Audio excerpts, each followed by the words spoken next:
started with a lie. Not a small one, the kind that slips out by accident, but a full-blown, reckless performance meant to convince everyone, especially myself, that I was over him. The truth? I never was.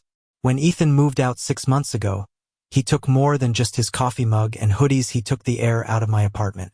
The silence he left behind was so loud it started to hum in my ears. And so, one Friday night at a work gathering, I blurted it out. "Yeah, my boyfriend and I are great. Thanks for asking." The boyfriend didn't exist. Not in my life, not in my messages, not even in the folds of my imagination. But I needed him to.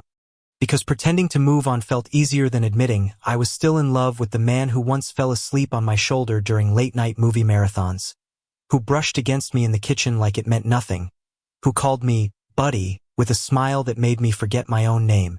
I thought the lie would fade with time. But in America, where gossip spreads faster than wildfire and colleagues love a good love story, the lie grew legs. Suddenly, everyone at work was dying to meet my mysterious boyfriend. And I was dying inside, trapped in a story I'd written to erase him, only to find myself rewriting every word in his image.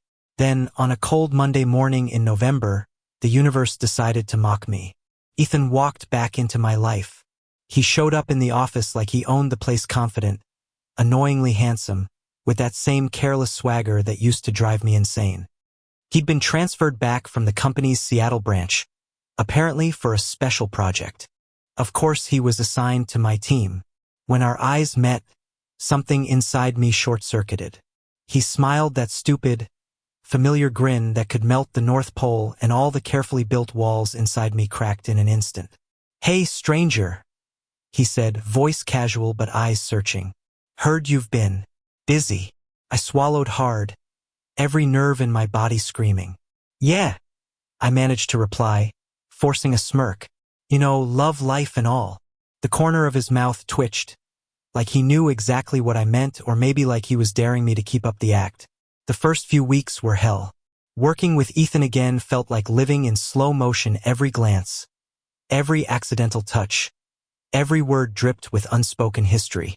The office buzzed with energy, but all I could hear was my own heartbeat, traitorous and too loud.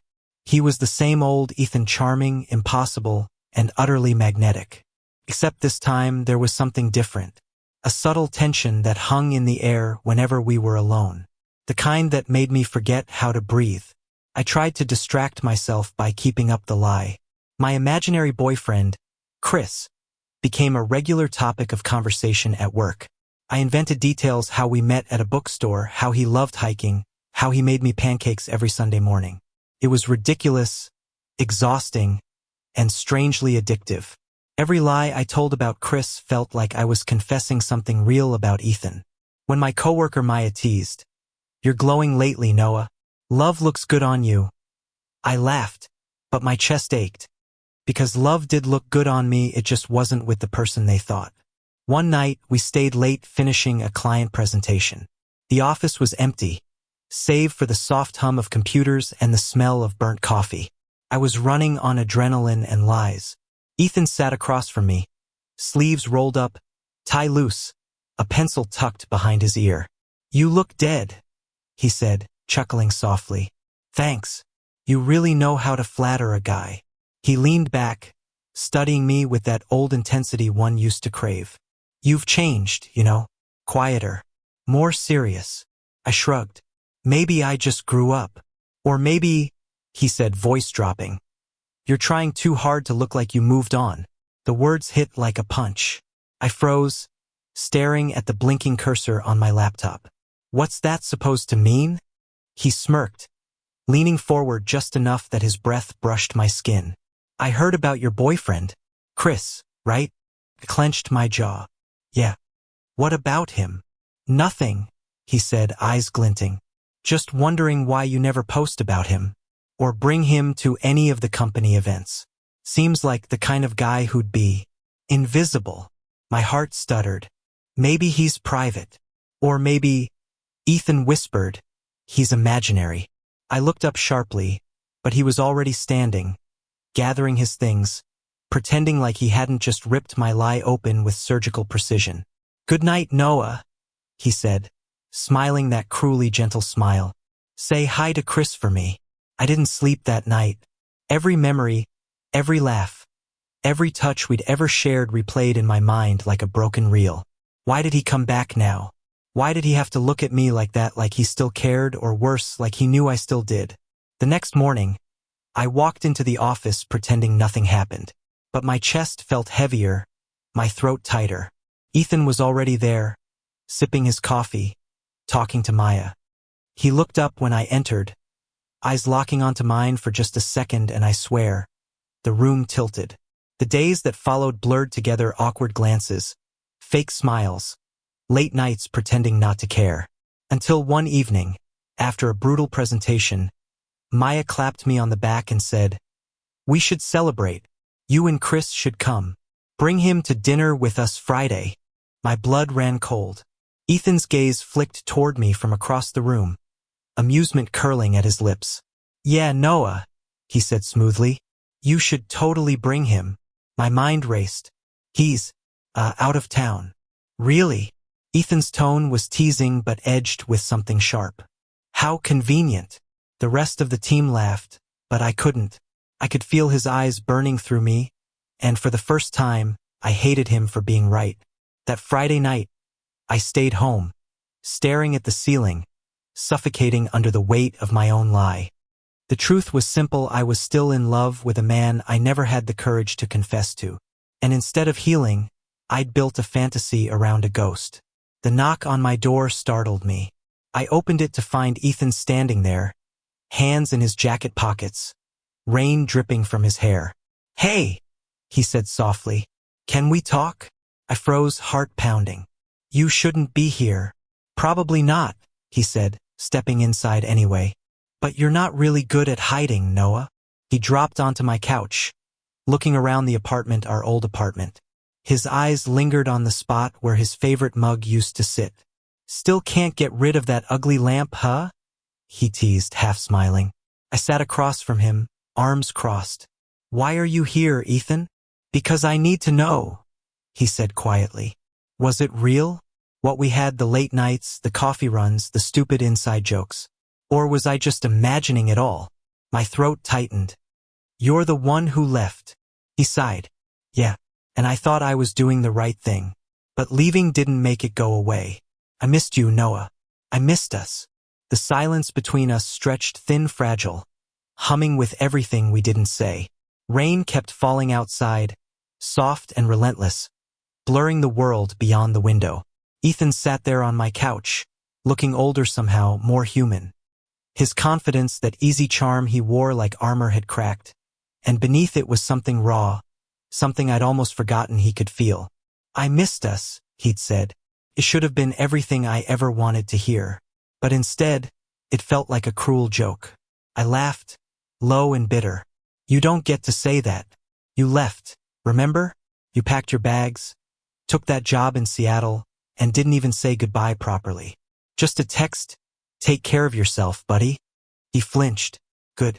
Let him feel what I felt." "I know," he said softly. "I was a coward." "No," I snapped, standing up, pacing the room. "You were selfish.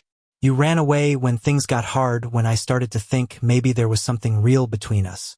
And now you come back like nothing happened."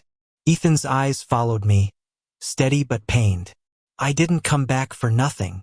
"Then why?" I demanded. "Why now?" He hesitated. "Because I heard about your boyfriend." That stopped me cold. "I thought you'd moved on," he said, voice cracking slightly. "That maybe. You finally found what you were looking for. And I hated it. I hated the idea of someone else making you laugh. Making you—" He stopped, biting his lip. "So I came back. I needed to see if it was true." I stared at him, speechless. The lie, the one I'd built to protect myself, was the very reason he was here. The irony hit like a punch to the gut. "So you came back to what?" I said bitterly. "To check if I was still miserable enough for you?" He stood then, closing the distance between us. "No, Noah. I came back because I never stopped thinking about you. Because I was too scared to admit what I felt before, and I'm done running." His voice trembled on the last words, and for a moment, the air felt too heavy to breathe. I wanted to believe him. God, I wanted to. But 6 months of silence doesn't just disappear. Ethan, I said quietly, you can't just show up and say things like that. You broke something in me when you left. He nodded, stepping closer. Then let me fix it. I took a step back. You can't fix me. I'm not trying to fix you, he said. I'm trying to love you. The words hit harder than any confession I'd ever imagined. My knees nearly buckled. But before I could respond, he reached out, gently brushing a stray strand of hair from my forehead. His touch was light, barely there, but it sent a shock through my entire body. You don't have to say anything, he whispered. Just stop pretending you don't feel it too. My chest ached with every word, because I did feel it. Every damn piece of it. The longing, the anger, the love I'd buried so deep I thought it was gone. But before I could answer, the sound of my phone buzzing shattered the moment. It was Maya. Maya, hey, we're all meeting for brunch tomorrow. You and Chris better show up this time. No excuses. I stared at the message, dread pooling in my stomach. Ethan leaned over slightly, reading the text. His lips curled into a wry smile. So, brunch with Chris, huh? I groaned. Don't start. He chuckled softly. You really went all in on this, didn't you? Yeah, I muttered. And now it's blowing up in my face. Ethan tilted his head. Let me help you. I blinked. Help me? He grinned, eyes glinting with mischief I knew all too well. Yeah, I'll be Chris. What? He shrugged, completely serious. You need a boyfriend for brunch. I'm volunteering. Ethan, that's insane. Maybe, he said, smirking. But it's also poetic, don't you think? The guy you made up to forget me, and now I'm pretending to be him. I stared at him, torn between laughing and screaming. This is a bad idea. Probably, he said. But you're out of options. He wasn't wrong. The next morning, I woke up feeling like I was heading to my own funeral. Ethan, on the other hand, was annoyingly chipper, humming in my kitchen like he'd been living here all along. Don't look so nervous, he teased, sipping coffee from one of my mugs. We'll make a great couple. You're enjoying this way too much. He winked. Maybe I just like the idea of finally being yours, even if it's pretend. I rolled my eyes, trying not to let my heart explode. We drove to the cafe in awkward silence. The small talk felt forced, the tension unbearable. I kept telling myself this was just a cover-up, just one last lie to protect the bigger one. But deep down, I knew this was the most dangerous thing I'd ever agreed to. When we walked in, Maya and the rest of the team were already there, waving from a corner booth. Noah, Chris, she called, beaming. Finally. Ethan slipped an arm casually around my shoulder as we approached, his hand warm, fingers grazing the back of my neck. My pulse went wild. Hey everyone, I managed to say, forcing a smile. Maya leaned forward, whispering conspiratorially, He's cute. Noah, you've been hiding him from us. Ethan chuckled, squeezing my shoulder. He likes to keep things private. The others laughed, and for a while the brunch went shockingly well. Ethan played the part perfectly attentive, charming, funny. He told stories about our weekend hikes and our first date at a farmer's market, weaving little lies that felt uncomfortably close to the truth. At one point, he reached across the table to wipe a crumb from my lip, his touch lingering just a moment too long. The table erupted in teasing laughter, but I froze, caught between embarrassment and electricity. When our eyes met, there was nothing playful about his expression. He was looking at me like he meant it. After brunch, we walked along the pier, the air crisp and salty. The performance was over, but the silence between us was heavier than before. Ethan finally spoke. So, did I do okay? I laughed weakly. You were perfect. A little too perfect. He smiled. Good. Maybe next time it doesn't have to be pretend. I stopped walking. Ethan, he turned to face me. Don't say it's impossible. You felt it too. I looked out at the ocean, the waves crashing against the wooden posts. Feeling it doesn't make it simple. No, he said quietly, stepping closer. But it makes it real. The wind whipped between us, cold and sharp. My chest tightened as I met his eyes, those same brown eyes that had haunted me every night since he left. He reached for my hand. I didn't pull away. For a long time, neither of us spoke. There was nothing left to say that wouldn't unravel everything. Then Ethan said softly, "You know, for a fake boyfriend, I think I'm falling pretty hard." I laughed, the sound breaking halfway through into something almost like a sob. "You're impossible." "Maybe," he said, smiling gently, "but you're still here with me." And I was. Standing there, the lie didn't feel so heavy anymore. Maybe because for once I wasn't pretending. But life doesn't let you stay in that kind of moment forever. Monday came too soon. And with it, the gossip. By lunchtime, the entire office knew about my boyfriend. Pictures from brunch had circulated in the company chat, Ethan with his arm around me, both of us laughing. And then came the bombshell. Our boss, Linda, pulled me into her office. "Noah, I just wanted to say congratulations," she said, smiling warmly.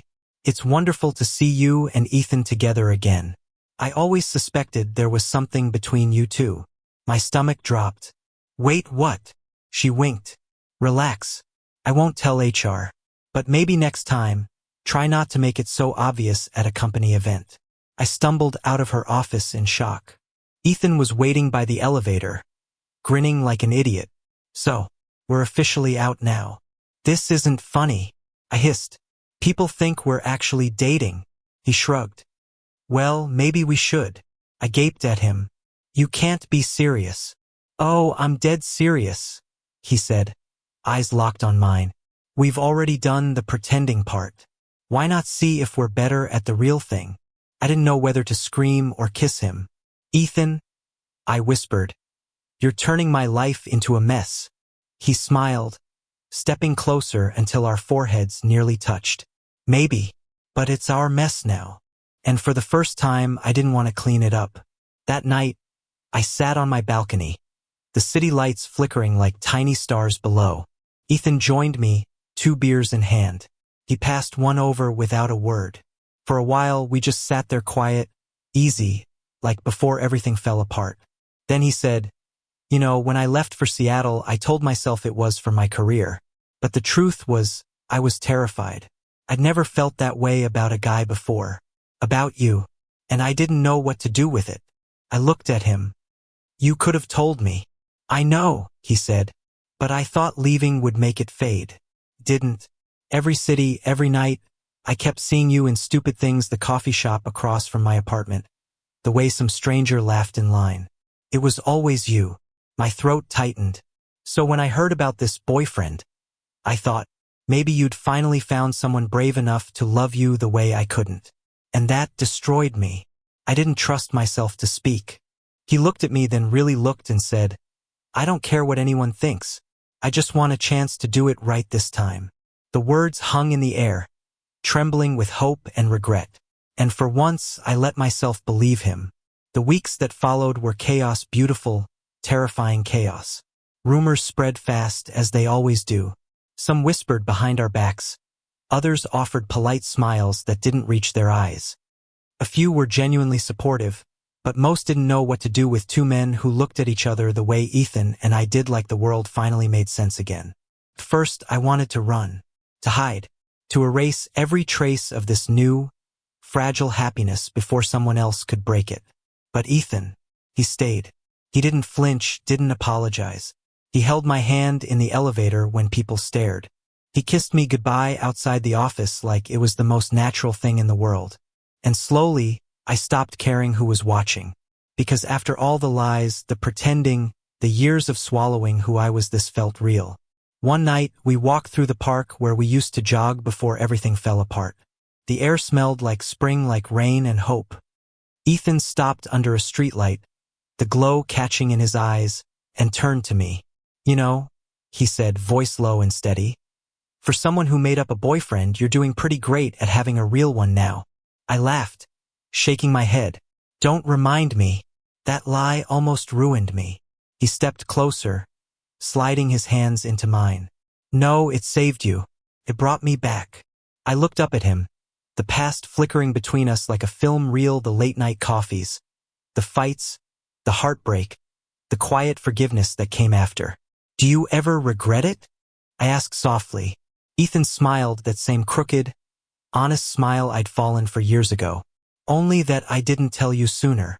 And then he kissed me.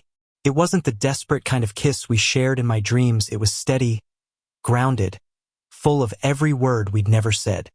The park disappeared, the noise of the city faded, and for the first time in forever, I felt like I was exactly where I was meant to be. When we pulled apart, I whispered, "So, what now?" He grinned. "Now, we stop pretending, and we build something real." The simplicity of it, the certainty made my chest ache.